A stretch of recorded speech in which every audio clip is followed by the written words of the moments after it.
what's the use of two strong legs if you only run away? And what use is the finest voice when you have nothing good to say? What good is strength and muscle if you only push and shove?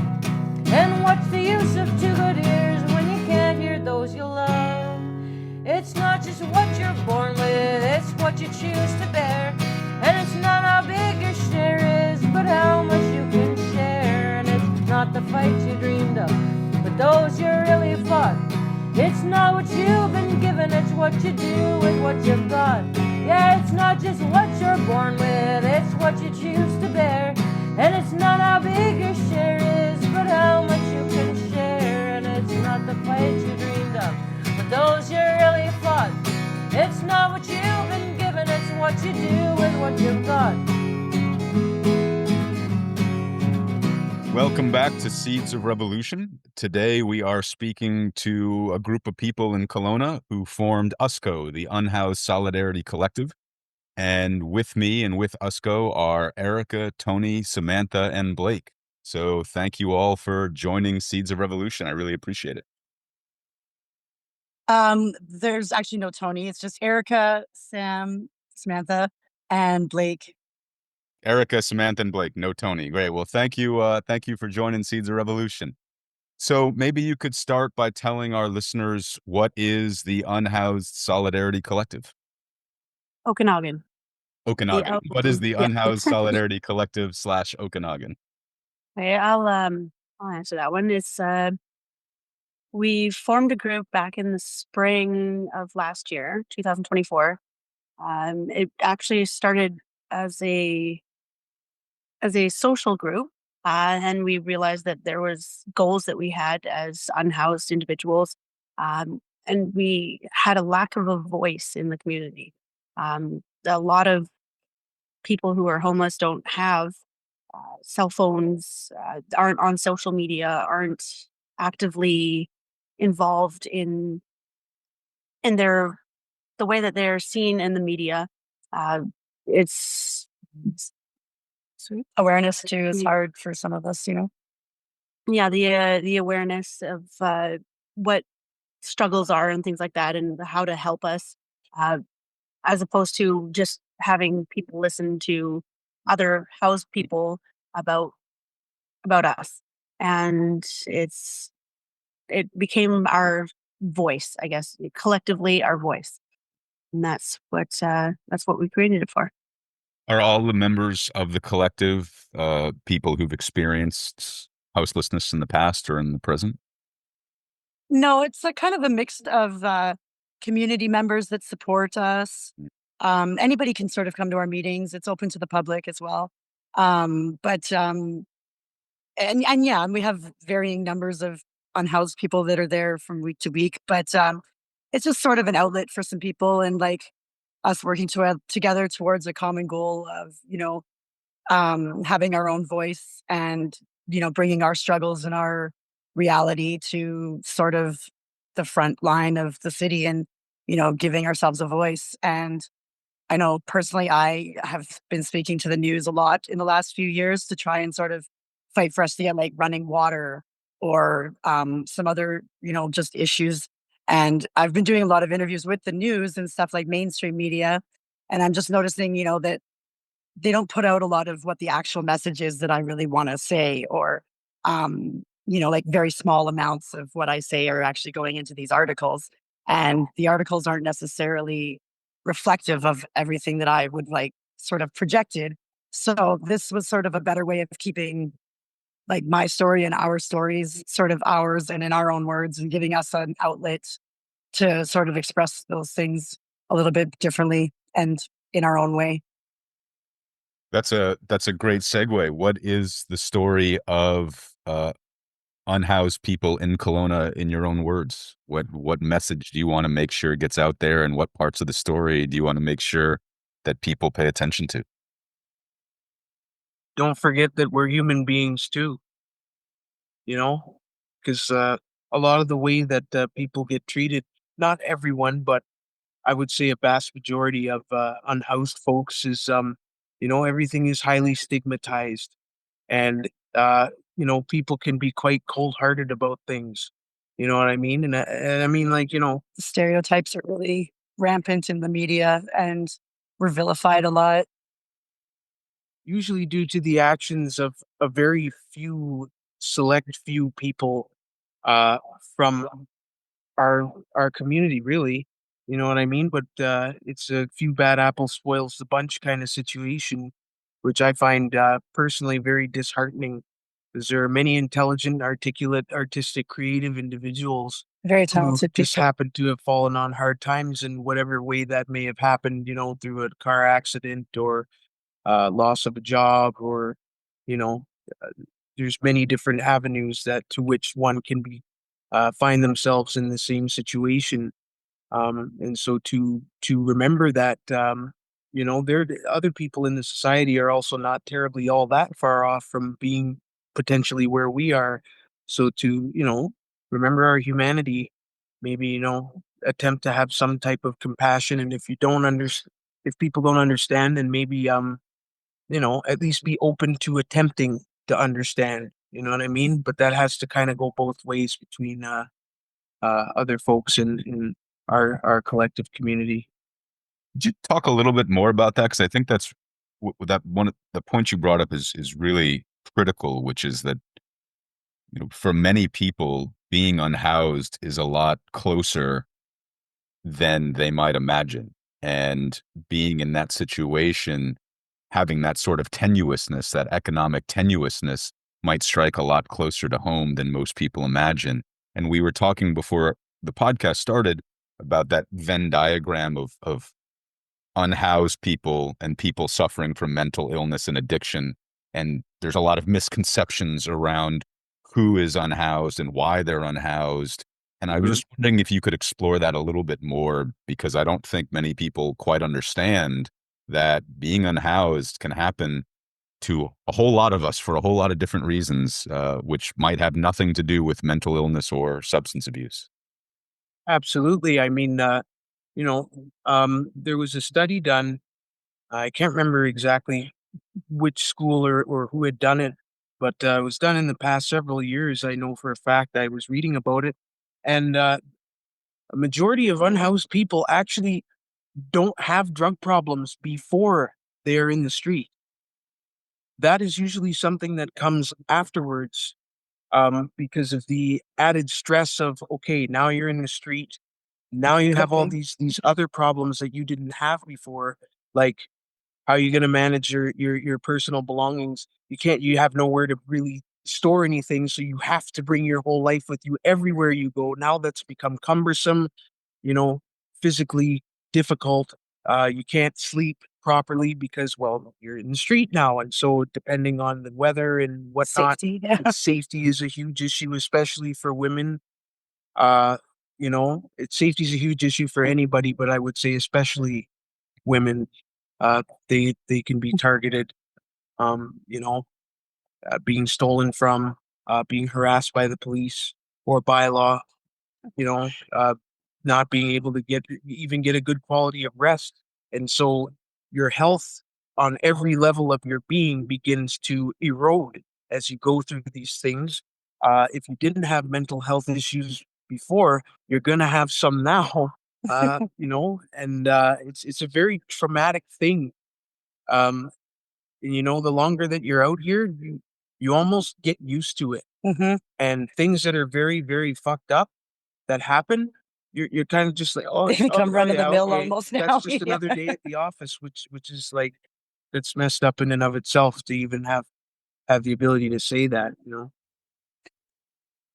And yeah, like as much as the media or maybe regular folks that don't really have a lot of interaction with homeless people, they like to put us in this like really nice little box of like loser junkies, and, people don't really take any time to speak to homeless people or get to know anybody. And like, they might realize like our stories aren't all that different than a lot of normal people. Like I used to be a flight attendant. I've worked at five-star hotels. I've traveled lots. I'm well spoken, like it's not like I'm some stupid person or like it can happen to anybody. And when it happens fast. And like you just like all of a sudden you're like, whoa, I have nowhere to go now. And, like that's just the way it is sometimes. And so you end up, in sort of a peculiar set of circumstances where you're now living in a tent outside somewhere, and that's become your new normal. And once you've gotten out sort of into the tent city, sort of, well, I'm using that as my example because that's what happened to me. um it became very difficult to sort of get out of the daily, washing machine of the system that they have you living in, while you're homeless, like the daily schedule that you have to sort of follow to be able to eat and be able to, you know, meet your needs every day, sort of thing. There's a very sort of funny schedule that they make you sort of follow along to. And if you get off path, then you don't eat today and you don't get anything done. And it's very difficult to sort of rise above homelessness in that system. It's not really conducive to you growing or getting anything done other than surviving day to day. It's a really big struggle for sure. And especially if you have any physical or mental ailments, it just becomes exponential every day. Like it's very monumental and challenging and difficult. And, there's days where it just breaks you, and it's hard. It's definitely a When hardship. when you talk about living in tent city and getting the struggles to meet your most basic needs, who is they? You were talking about meeting these expectations and needing Um, certain things on a schedule. Who's the so they? bylaw comes every morning at breakfast time and they steal your belongings if they're not like basically covered up or inside of your tent, if because they deem what we need for outdoor sheltering, um which is usually not necessarily conducive to us surviving. And um sorry to interrupt, but just to for our listeners, by law, these are Kelowna city employees, correct? yes, they enforce the city's, well, they're called bylaws, which are rules that you're supposed to follow or whatever. Um, you know, they also make up the rules as they go, unfortunately. So they are constantly changing and they break their own rules also. So it's hard to know what the rule is day to day, um, or what their plans are. We just had a big decampment in Tent City over the last 2 weeks. They've basically evicted more than half of the residents. They've stolen everything they own and kicked them out of Tent City or in our home. They've done it extremely violently, rudely. They said that they did it with compassion and care and dignity and respect, but I didn't see any of that down there. That's for sure. What Um, did you all see? Violence and a lot of, it was like almost like a military operation. There was 30 cops and 18 bylaw officers, and and they go tent to tent and they basically intimidate and bully you. If you didn't sign this piece of paper that they were making you sign, which basically signs away all of your rights and violates a lot of like laws and international laws. And if you didn't sign and then you lose everything and you basically have nowhere to go. So it's hard for a lot What of people. happens? What happened if you did sign? Go ahead. If you did sign the contract, you're bound by rules such as you have this 8x8 space that has a tent that is given to you. One tent, I think it's a 3-man tent. Yeah. 3-man tent with only one tent, one tarp per person, per 8x8 lot. And so anybody who had, for example, extra tarps or anything like that to weather the elements with, they had them taken. They It took was their all bedding, confiscated. any like blankets, all sorts of things. They also put them in a compound with a fence around it. 24-hour security. You're not allowed in or out unless you have a stamp.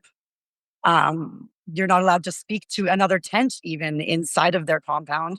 Like there's a wife and husband, or sorry, a wife and husband, yeah, that I know, and they're not even allowed to stay in the same tent. So they each have their own tent, and you have to be given permission to go speak to another tent. So like Mission from who? from the bylaw and from the security at the compound that they've made. So this husband and wife, they have to go up to a strange security guard and say, "Can I have your permission to speak to my partner?" That's correct. How many people, and you said this started 2 weeks ago? Yeah. How many, do you have any idea about how many people signed? And I'm not obviously going to ask you who, but about what proportion of people signed the contract and what proportion of people didn't? Right now, I think there's 44, they said. Well, that's their number. That's their number. I believe it's probably smaller now. I bet you there's probably 30. Well, because they kicked some people They've kicked some people out since then too. Sorry. That have already signed. They've kicked them out because of they're not following the rules, or they decided they didn't like them. Now you had to be selected to be in there too. Like, it's just Many people weren't actually given the option in the first place, where they were not even offered the opportunity to sign the contract because they were not selected as being someone that they were willing to give the chance for a spot to. So anybody who they deemed problematic, and in a lot of cases, being deemed problematic was just as simple as bringing out your phone and filming them taking your stuff. So as soon as the camera would come out, I know that I had bylaw officers quite actually, reasonable with me for a little bit when I first met them.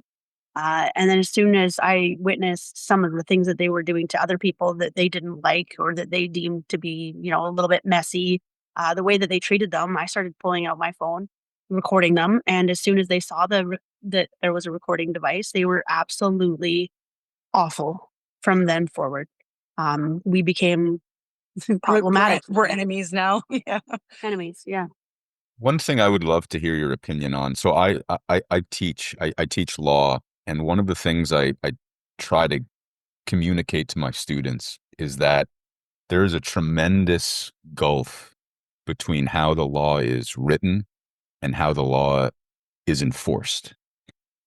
And I would love for you all to talk about how the law is enforced against unhoused people versus how the exact same laws are or are not enforced against housed people. Well, quite frankly, we're treated as if our whole lives are just not even remotely worth anyone's time. Like, we're treated like literally all of our belongings, no matter how tidy you make it, is just worth throwing in a garbage truck. And we ourselves as people are also garbage. That's literally, they've actually said that to some people. The head of bylaw compared Tent City to a dog park in an interview recently. Yeah. Yeah. And, people are usually given some type of written notice before, road work that's serious in the neighborhood is going to happen or anything like that. We were given absolutely zero notice about any of the things that started to occur. We went to bed on Tuesday night. Everything was cool. Woke up on Wednesday morning. Now there's a fence around the whole place and cops everywhere and, bylaw officers everywhere. And no one seemed to know what was going on, like not just us as the residents, but They were giving no answers. Yeah. no, they had none. I took some video of it. I woke up to it happening in the morning, and I saw Bylaw went to a specific tent and just started tearing it all apart.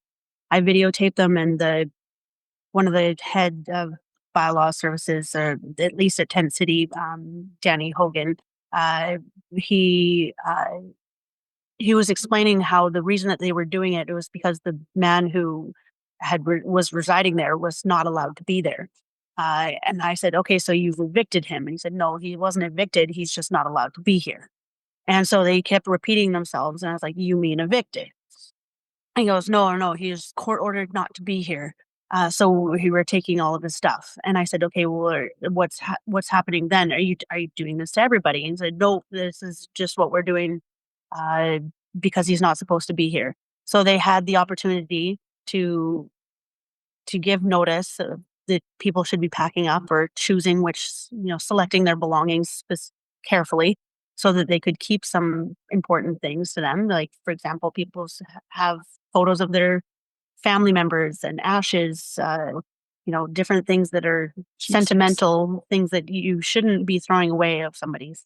And that's the way that day went. They threw away people's glasses, their phones, their paychecks from the government, like just and like because nobody had time to pack anything, and like when you're not packed, like how are you supposed to do anything? Like so it like you couldn't even organize your most important things, and they were just there and they were taking it, and that was it. And think about how this is for somebody who is mentally well and then somebody who is mentally unwell. This is it's traumatizing Oh. and it's the anxiety that is put in on somebody and it's completely overwhelming. It's and here's the thing too is there are groups that were willing to help people move and pack and kind of get this thing done and they were all We were denied access. to Did they help. tell you why they were denying you access? Because It was it's like a work site, closed work site for city employees only. They wouldn't even let the media in. I'd like to read to you something, and I'd like to get your reaction uh, based on what you just said. So this is Section 7 of the Canadian Charter of Rights and Freedoms. Hmm. We're Oh, familiar. everyone has the right to life, liberty, and security of the person, and the right not to be deprived thereof, except in accordance with the principles of fundamental justice. I wonder if you could talk to our readers about how that fundamental list of rights that is enshrined in the Charter has or has not been applied to you all in your experiences. Hasn't been applied whatsoever. None whatsoever. We basically essentially have the right to take it dry, is essentially how they have treated us and continue to treat us and victimize us and all the rest of this. You know, we can't even access the water tap that we had to fight to get. Isn't that nuts? In Canada, really, in this day and age, we had to fight to get drinking water.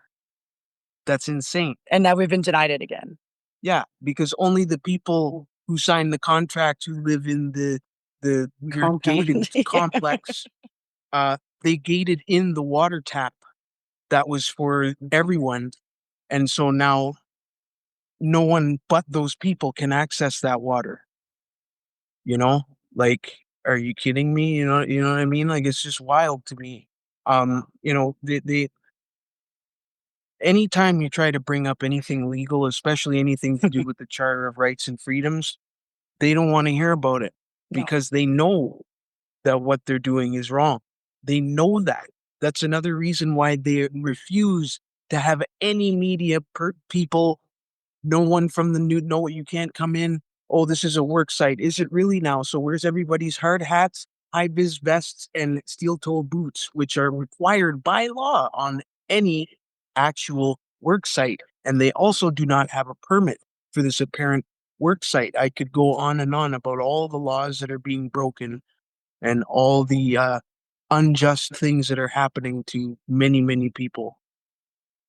I'll give some context to it. I guess they're they're also denying some bathroom access, but to give some context to that is anybody who didn't sign the contract is kind of in this zone 1 that turned into an overnight only emergency sheltering spot where you can at 5 p.m. you can come there and you can set up your tent. And I'm sorry to interrupt. Is this all in downtown Kelowna? Just north of downtown, yeah. Okay. Yeah, north end of downtown along the rail trail, which is always been a public, been available to the public to ride their bikes or whatever. From what end? Vernon to like Sawyer's, I think, is almost like pretty much. It goes up. It goes really far. And now it's completely closed off because of the fencing. It's not available to the public. There's detours. So zone 1 has become this just overnight sheltering site only. At 5 p.m., people can come set up. They have to have themselves and all of their belongings gone by 9 a.m. the next morning. And given no place to actually go. So they're just moved along basically through the entire day until it's 5 o'clock again. And I can tell you, like, me and my boyfriend were actually the only tent in that area last night in the rain. It's like, because nobody's using that because it's not a viable option, really.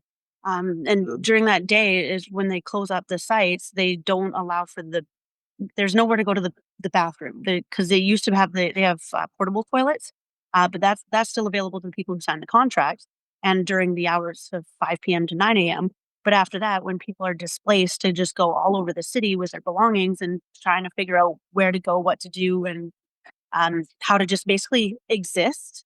And any time that you do walk away from your belongings while you're venturing about the city in the day, if you leave your belongings anywhere, they take everything. Don't do that. No, I'm just saying, No, so, your stuff isn't safe anywhere. No. And even if you are with your stuff, sometimes they're just like, well, we've gotten a call in from the neighborhood and you've become an eyesore. So we're just going to decide what you get to keep today. And then they take a whole bunch more stuff, which is also really hard way to exist day to day. And It's an impossible way to exist Yeah. day to day. Like that's just I've been doing it for a week with my boyfriend, and it's like, that's why we're just exhausted. that's why I There- gave up my shit, because there's just no point. I don't want a tent. I don't want anything, because there's no point. Yeah. There's no point. Everything I own, you're looking at it. This is my one outfit that I own. These are all the clothes I have. And my bag has like my tools in it. And that's it. That's everything I own now. I read a comment online recently saying, "Oh, well, maybe this will motivate them to get a job." And I thought to myself, I'm like, how does anybody have time to get a job when you're already barely hireable, when you have no way to send a resume, you have no way to explain, break in work history or anything like that, explain mental illness, hospitalization, any of that. Now there's supposed to be time to go look for a job or to be able to leave your belongings or to go have a shower, any of these things. It's a full-time job now, just existing, trying to keep what you do have and then bring it all back to this site again on And 5 p.m. And one of the things too is using restrooms is when those are taken away from you, what do you do? I mean, whether you're homeless or not homeless, you still have bodily functions. And that's completely unrelated to whether or not you use drugs or have a job or what pay taxes. It's all completely unrelated. There's local business recently who in a news article online, they had mentioned that somebody had defecated near the front of their business. And they're complaining about it, saying, well, this is what homeless people do, whatnot. It's like, no, the people who force them to be there and have nowhere else to do that, those are the people responsible. That's how they're spending their money, is making people all have to be displaced and move people along and try and make them disappear.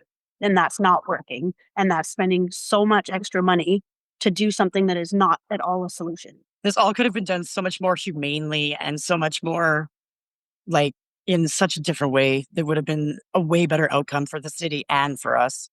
Why did everything change 2 weeks ago? What was the impetus for this new, more fascist, anti-capitalist regime?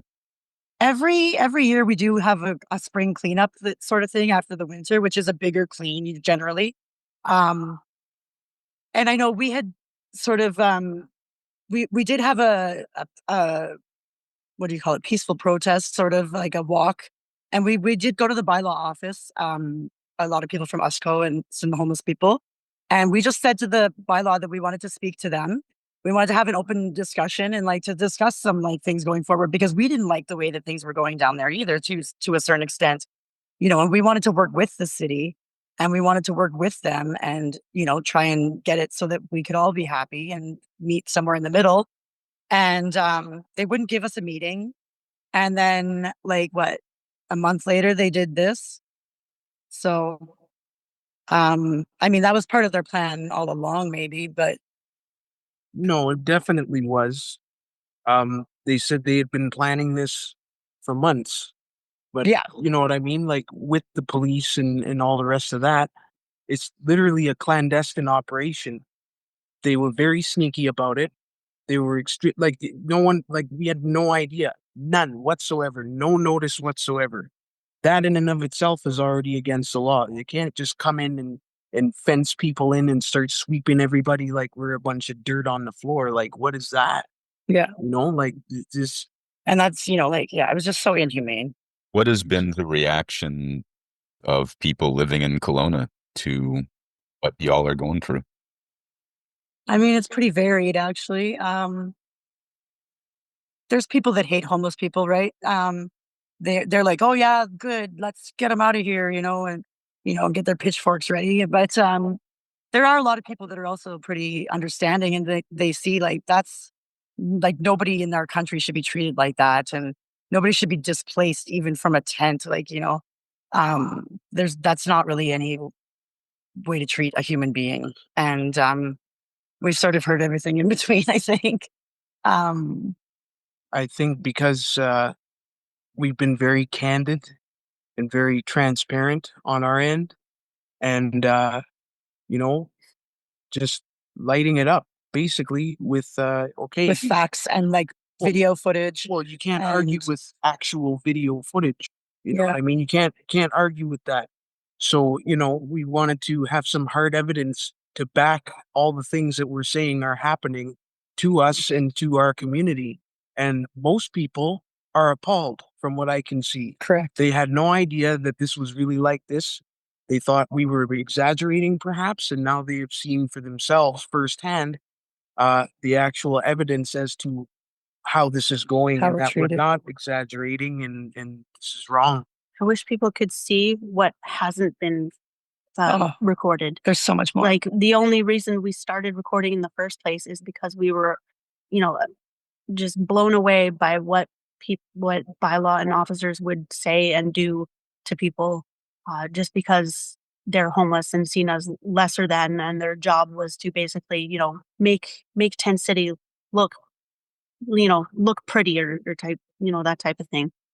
And I think some of your question goes a little bit back to, um, or whether or not people are supportive or not is I I think a lot more people would be if they did understand how close they are to homelessness. 2 years ago, for example, I owned property, and then a year ago, I went into the hospital, and I left the hospital homeless.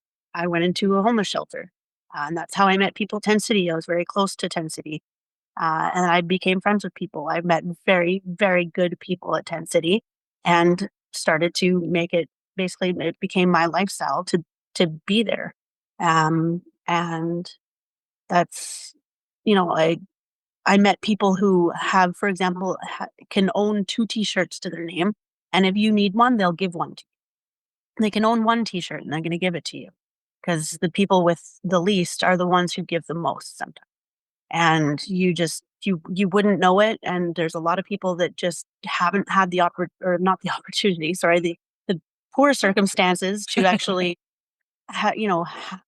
have no other option but to be in this situation where you you have nothing else and you have nowhere to go, and you basically are at the mercy of the And city. our struggles have sort of made us a really tight community as well.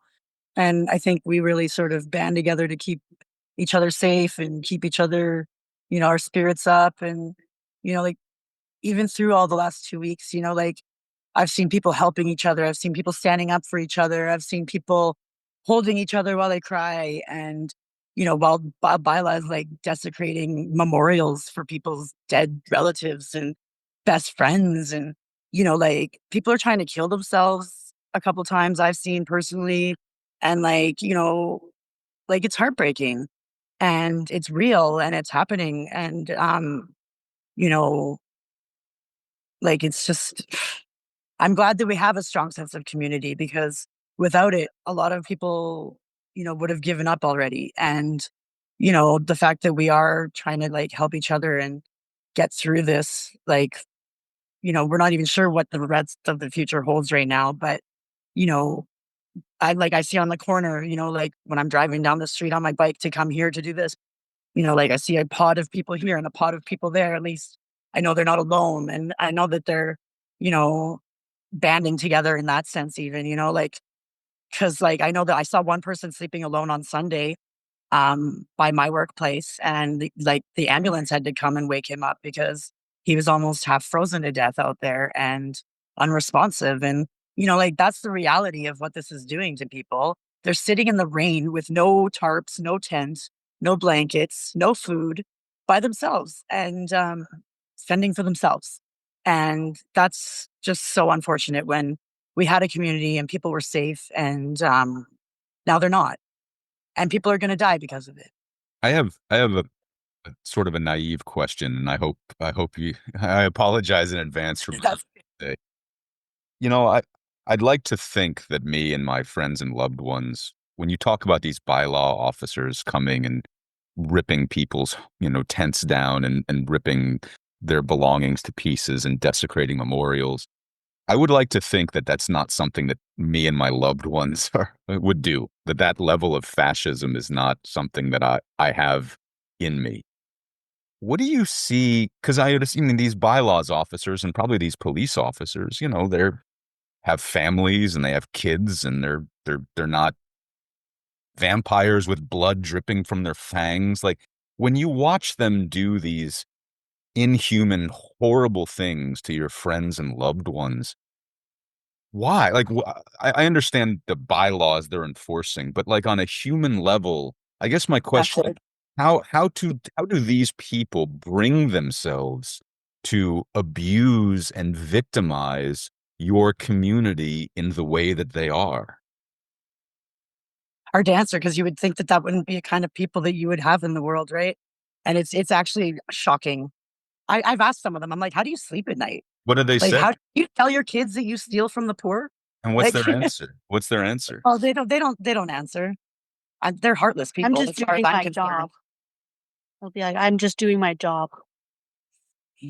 At some point, somewhere, something happened. I don't know what for these individuals, but clearly they have forgotten themselves.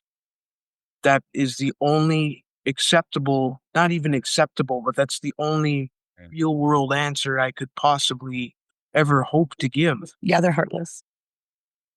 I mean, you know, I I don't think that, all of them were always like this. Maybe a And, couple of them, and I did see a but few of them hanging their heads, like they were embarrassed and they weren't necessarily all for it, but the But it- majority of them are not, standing up to any of their bosses and saying, no, we shouldn't do this, or, well, but that's the thing. So if you're not all for something, you know what I mean? I Like that know. that's why I hate that shit. That fucking, oh, I'm just doing my job. You know how many shitty things have happened on the earth to how many people because someone was just doing their Following job? orders. Yeah. And In it's a like if you really see something wrong with something, I don't know about anybody else, but for me myself, I would straight up quit my job and have straight up quit my job in the past for something that wasn't right. That I said, Mhm. hey man, like we got to do something about this, and they said no. I said, okay, fine, I quit. See ya. I'm not doing that. Yeah. in a I don't. way, I wonder if Well, being that bystander, being the bylaw officer who hangs their head in shame but does nothing. In a way, I almost wonder, is that worse than the bylaw officer who revels in tearing down people's tents and taking their property? Is it worse to know that you're doing wrong and you do it anyway? Well, I think it's co-signing.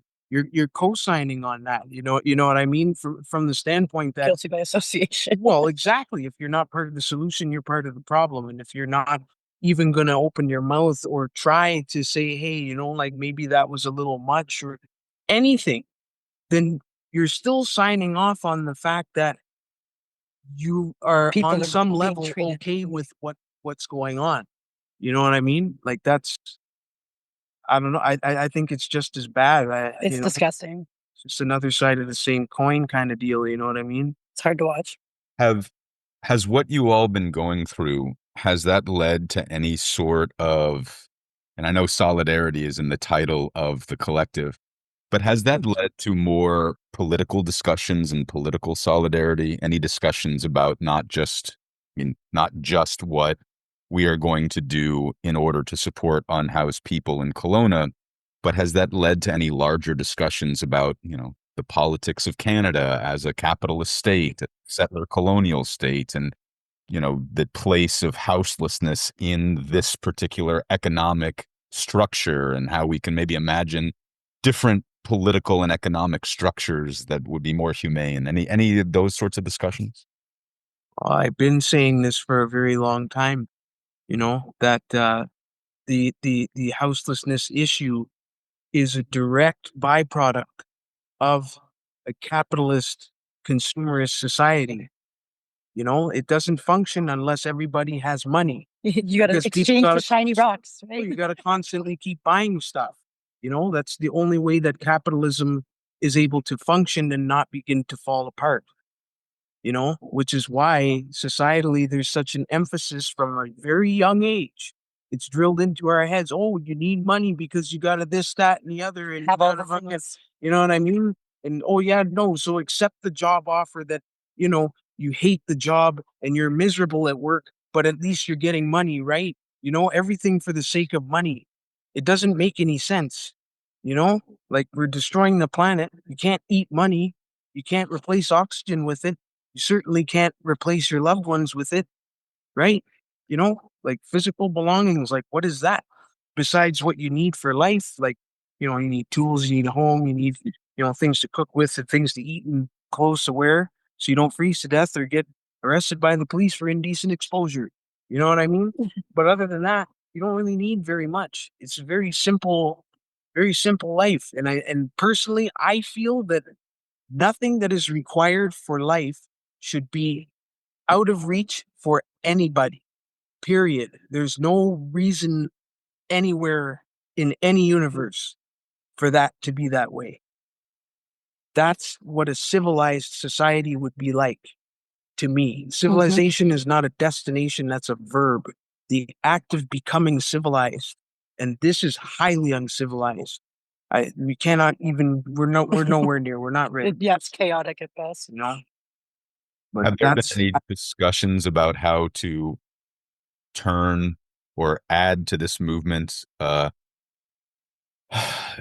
perspective on how to, exercise more actual political power to collective the struggle is collective, but also to exercise the power that the collective has in a more overtly political way?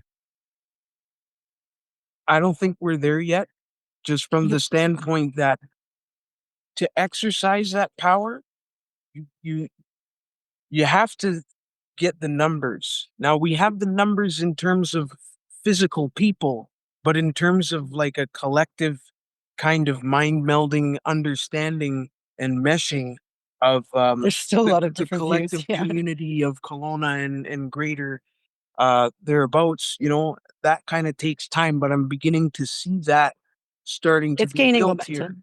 So I hope, honestly, sooner rather than later, that will be a real world discussion and something that needs to be Yeah.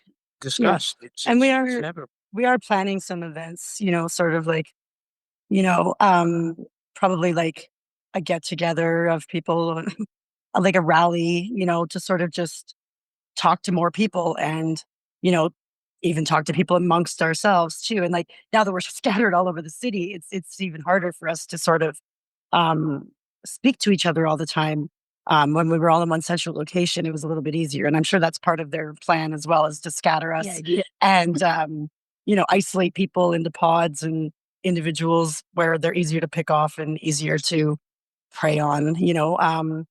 And but we are, hopefully going to make a rally in the next week or two here, and speak to more people of the general public and just talk to people and get our word out and, just hopefully inform more people. Even if I can change 5 people's opinions on homelessness, then I feel like I've succeeded in something, and, like, yeah, I just think it's important for people to understand the struggle and a lot of them don't really, and that's not their fault. We're villainized in the media and like, the only thing they ever hear about homelessness is overdoses, fires, and, violence, which is like a very small portion of our community and what happens in it, So I just want them to see that there's normal people out here and there's people that are happy to have intelligent conversations with other people and you know, hopefully we can get our struggle across to some people and maybe they have something that they can help us with. And, you know, um, hopefully that opens new doors for people and for us and we all can progress somewhere towards something better. It is pretty amazing the extent to which not only the media, but our culture will go to victimize homeless people. I don't know how closely you all follow U.S. news. Hopefully, Mhm. your sanity, you don't follow it very closely. But after the huge fires that broke out in L.A. last year, the very first thing to come across the internet in reputable outlets was that these LA fires were created by houseless Homeless. people. They were set by homeless people, right? Mhm. When clearly every single data point, every single expert, every single official agency was saying this was a result of drought and climate change and overbuilding in rural areas, et cetera, et cetera. But immediately the popular narrative was, oh, these are fires that were set by homeless people. Uh, I feel as though it's something that people need to realize is that homelessness is big business. It's like $1 billion We industry. employ a lot of people. That's interesting. Can you talk a little bit more about that and explain what you mean? I think that's a really interesting point. We actually, USCO had a cleanup set for the Sunday before the Wednesday that this all started. It was downpouring, so we postponed it. We were going to probably do it for the following Sunday, a cleanup that would have been Tent City residents and volunteers from around the community. We planned to do our own cleanup of Tent City, which would have saved a lot of money and from the bylaw and the taxpayers and all that. And they didn't allow us to end up doing that before they started their whole tear. And I think part of our message, I guess, is that the um, the idea behind USCO is to sorry is that we're trying to get the message across that the humane way to treat unhoused people is also the way that public are asking for. They want it to be. They don't want all this extra money being spent. They don't want, they don't want tent fires and things like that. Well, we would like, for example, fire extinguishers or other means to put out fires before they become big fires. Ways to kind of contain our own Events. community, Yeah. and so that we aren't pulling out resources like ambulances or fire trucks when they aren't necessary. And sorry, your question. I think I went a little bit off there. No, What you're was doing your great. It was and about how homelessness is actually a big business in some ways and for some people. Yeah. Oh, yeah. Sorry. I have a clip of with one bylaw officer where I was saying to him, I said, "Oh, well, we planned this cleanup. Why didn't you guys let us do this cleanup?" I said, "You guys would have gotten free labor." And he said, "Well, we don't want your free labor. We want our jobs." What they really want. And they just hired like a whole bunch of new police officers, a whole bunch of new bylaw officers here. Every year they add more and add more and add more. Well, how are they going to justify spending 10 or 20% more on the police budget every year if they don't have a tent city and a group of homeless people to vilify And and terrorize. make all the rich white people scared of? Yes, correct. And even the shelter system here is kind of like a three-ring circus where we're treated like hockey cards. Like all these you get money for every intake you do, and then you'll throw them out for doing nothing so that they can go to the next shelter, and then they get their intake money from you. And then, and then you're all just bounced around between them, so they all get a little piece of the pie. And, that's big money as well. It's the turnover rate of the beds. That's what the big money grab is, besides the fact that they systemically rob all of us and resell our items on Facebook Marketplace. Police If they don't auctions. take it at home. No, straight up. Like I have been looking into Yeah. this for a very Yeah. long time, and it is absolutely 1,000% true. Yes, it is. Media wants to believe that Tent City residents are The big all thief. thieves.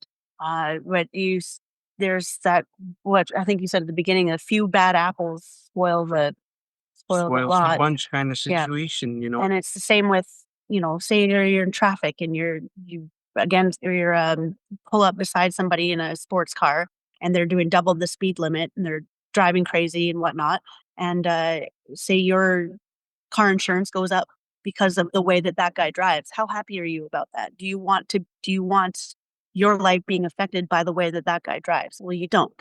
So neither do tent city residents who aren't stealing from anybody, who aren't doing, aren't committing crimes or aren't, uh, they aren't wreaking any havoc to the public, but they're all treated as though every single one of us is. Yeah, no, it's actually incredibly hurtful. I had a lady, I have no idea who this woman is, and she had her young son with her too. This was outside the library. I was walking up my bike. Now, I build bikes and I fix people's bikes, oftentimes for free in the community. I build bikes and give them away all the time because I was hoping that maybe if everybody had something decent to ride, they'd stop stealing them.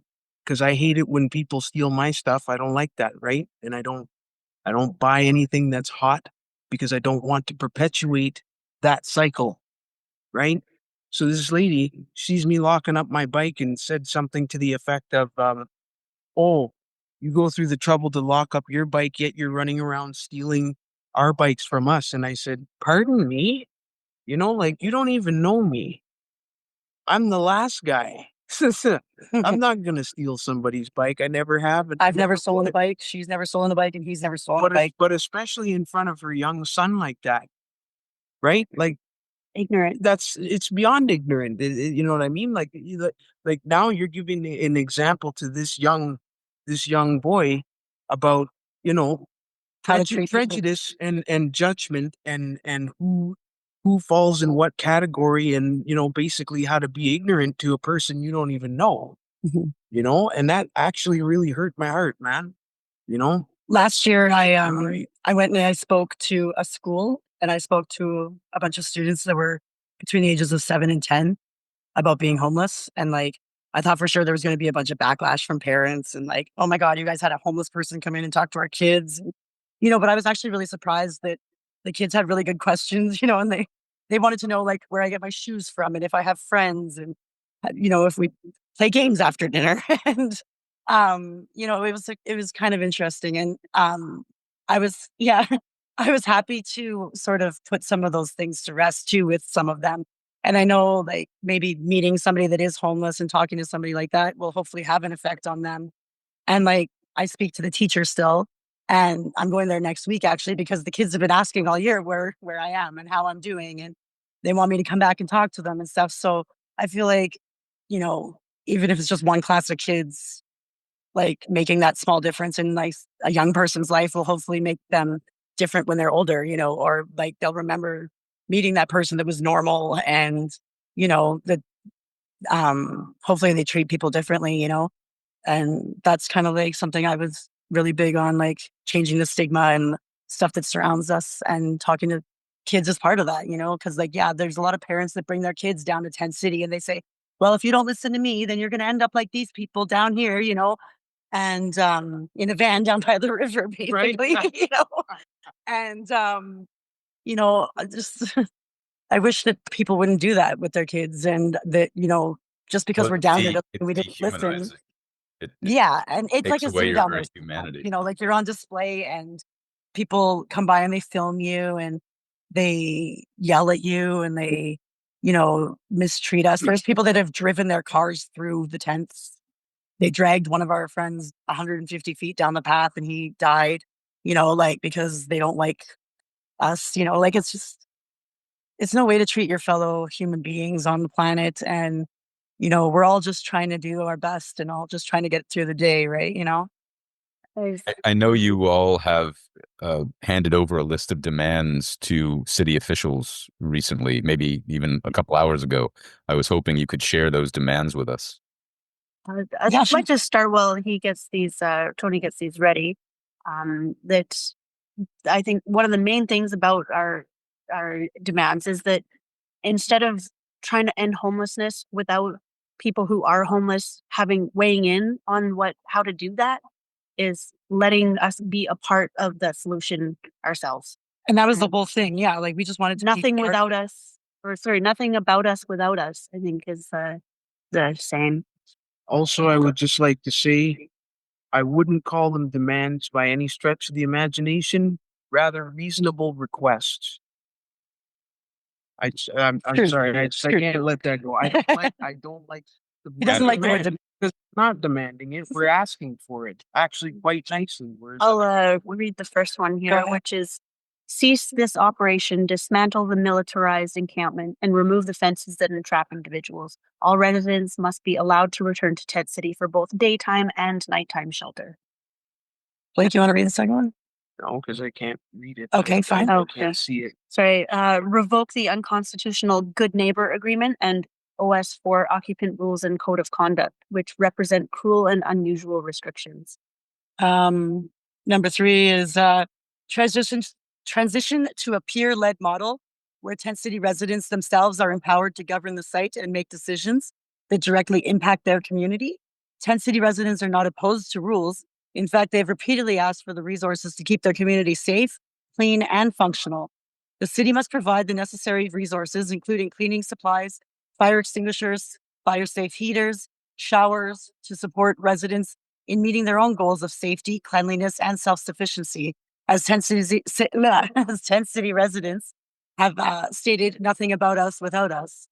And then we also have another one, which is lift the red zones that have been intentionally banned, which have intentionally banned community leaders from Tent City. So some of the people that are more outspoken, or some of the people that are sort of looked up to in the community, they've banned them from the site and told them that they're not allowed anywhere near there for life. On the grounds that they're just troublemakers and they're doing too good of a job of trying to lead a movement.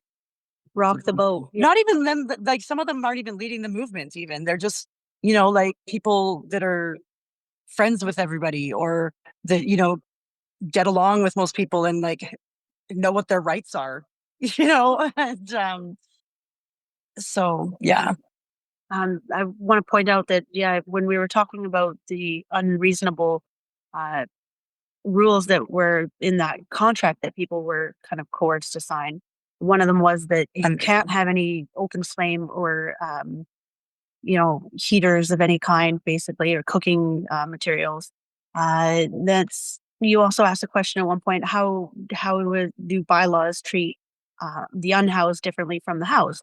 Well, do you remember the Canada Post strike that was happening? Well, they had, Tent City was basically right along the fence. There's a fence dividing Tent City and the post office, the main post office, Canada Post hub, I guess you could say. And they had gazebos set up where they had all the striking happening.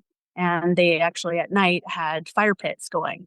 And they were allowed to have fires, but anybody in Tent City who was having fires in the winter with the same fire pit, exact same fire pit. We were told that we had to, put ours out and couldn't use them, and they actually had them confiscated. Whereas if you, Canada Post, you're striking, you're allowed to. Here's a big and they also the same thing with they had the coldest night of the year. I think it was an event, a charity event for homelessness that was put on, I think, in the downtown area. And they had fire pits all along the street for people to keep warm during the coldest night of the year, where they could experience homelessness for themselves. And I don't understand how that concept is not like resonating with people, that like you need to keep warm. Yes, there's a fire hazard when you introduce the, fire, but there needs to be better ways to, I guess, mitigate the risks, but not have people freeze to death either. And forcing people to live in the Stone Age, with no electricity, no fires, no sources of like keeping out of the elements, no places to cook, no places to shower, no places to, get water from, for the most part. Like how are you supposed to live like that? Like there's third world countries with concentration camps, or not concentration camps, refugee camps, sorry, that are better, No, it's not third world countries with concentration camps. There's the United States with concentration camps. Yes, exactly. And other countries have refugee camps. That's correct. That's what I was going for. But yeah, it's just, it's just unreasonable to make somebody live like that and, then expect them to get a job or, be a member of society that they would like us to be, you know, like it's just how are you supposed to get you through your day when you can't charge a phone or, you know, Can't wash your hands because or your clothes. How many people could have been housed with the extra money that has been spent doing this entire thing? Oh, And everyone. I'd like to, when people, I've had people say to me, well, why don't you, show us that you deserve housing? Well, when somebody is at the absolute lowest in their life, how is that person supposed to, just suddenly just be able to provide proof that they deserve help from people? It's like I have this kind of motto that is about, help first and then, kind of ask questions later, is give somebody the help and then they will build up to a point in their life where they have the opportunity, the ability, the capacity to show that they were deserving of that help. They may push some of that help onto others, and they, pay it forward kind of thing, or, pay it backwards, however it may be. But if somebody is able to prove that they deserve the help, they may not necessarily actually need it. So we should be helping people first and giving them a place to call home. Be So, for safe. example, if people are insistent on treatment being the fix, well, what happens when you get out of treatment and go right back to the same spot on the street? Well, how conducive is that to maintaining a clean lifestyle? It's not. If you have somewhere safe to call home to go back to after a treatment, a new lifestyle and new surroundings, something to actually keep going, something that's motivating to not lose and you don't feel defeated. And you're not kicked every day while you're down. And Yeah, and you don't have to worry about coming home and all of your stuff is gone. These are all things that a lot of people just don't think about and should be thinking. Why do you think this doesn't change? And what specifically, whether it's Kelowna city government, Victoria city government, there are smart people in these governments who know that what they are doing is the most expensive and the least effective answer to houselessness. I would bet that there's one or two people in the Kelowna city government who know that. Why does that not translate to different policy? And there are those people in every Canadian city and every province and territory who know this is not how we solve this problem. And yet we keep throwing, water into the ocean. They don't What want do to you- solve. yeah, They don't want to solve it. There's too Why much not? money. the system's money. working as it's Exactly. made to be. Designed to not work. It's designed to keep people homeless. We're big business. Yeah. Yeah, that sadly makes sense. That sadly and tragically makes sense. If people who are listening want to help, is there a website? Is there a GoFundMe? Is there a way that we can direct our listeners to help your efforts and help the collective? Okay. Yes, there is. You can follow us on Instagram at the at Unhoused Solidarity. We also have Stop the Sweeps Kelowna on Instagram. They both have links to our ways and Substack, yeah. Ways to sort of donate to the cause. We do have a fund set aside that people can donate to. I think we take e-transfers at, I guess it's Unhoused Solidarity at gmail.com. Don't quote me on that. That is it? Okay. And I believe that I just want to say, sorry to interrupt. So you take e-transfers at unhousedsolidarity@gmail.com. Yes. Great. Donations to the cause. And Unhoused Solidarity will be, I think, on a few other platforms as well soon. Yeah. I don't know if it's YouTube yet or not, but and maybe we're working Facebook on it as well.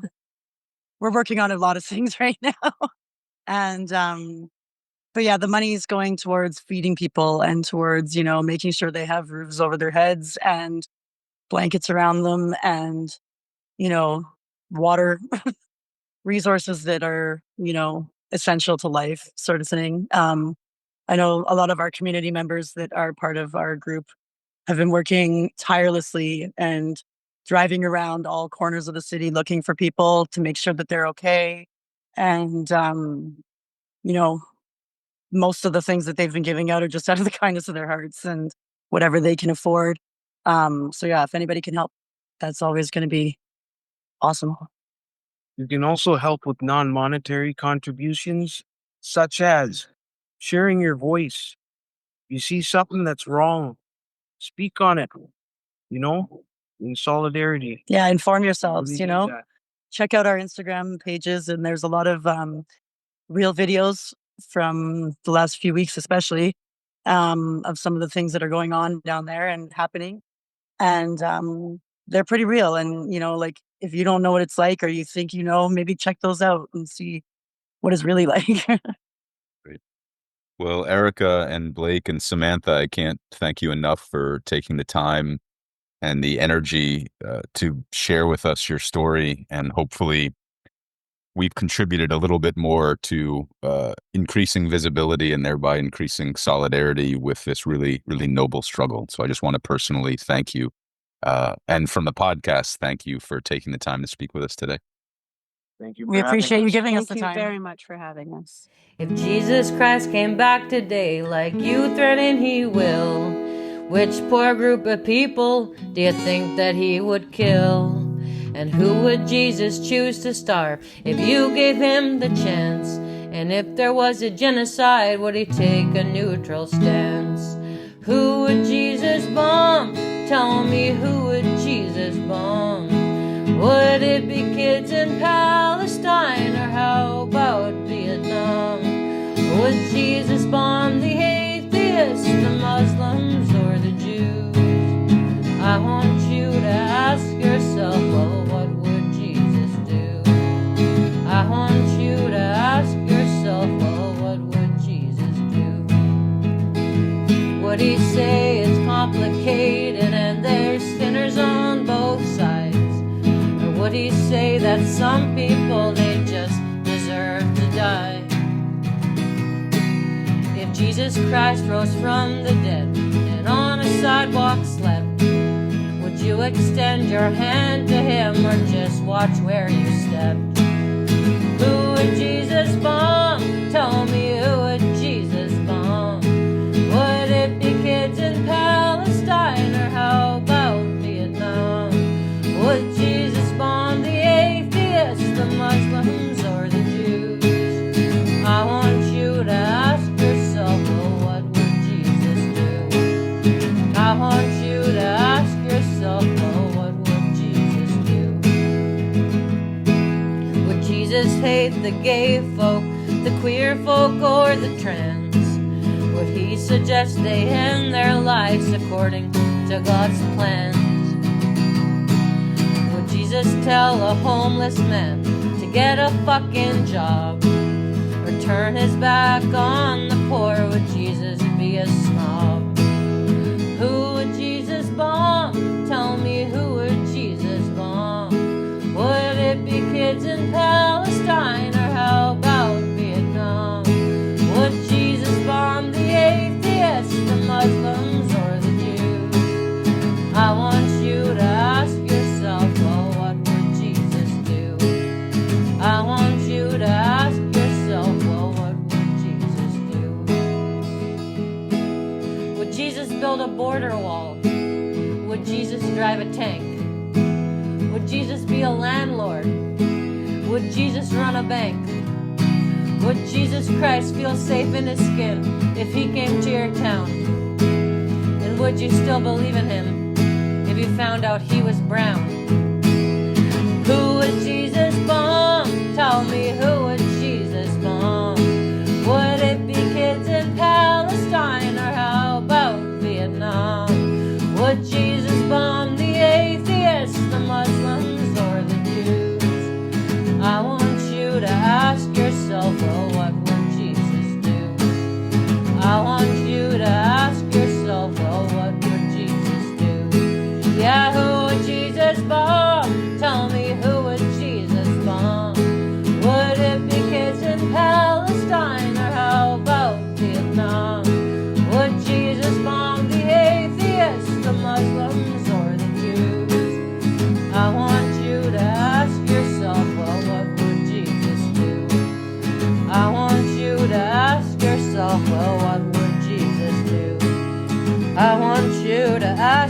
so close.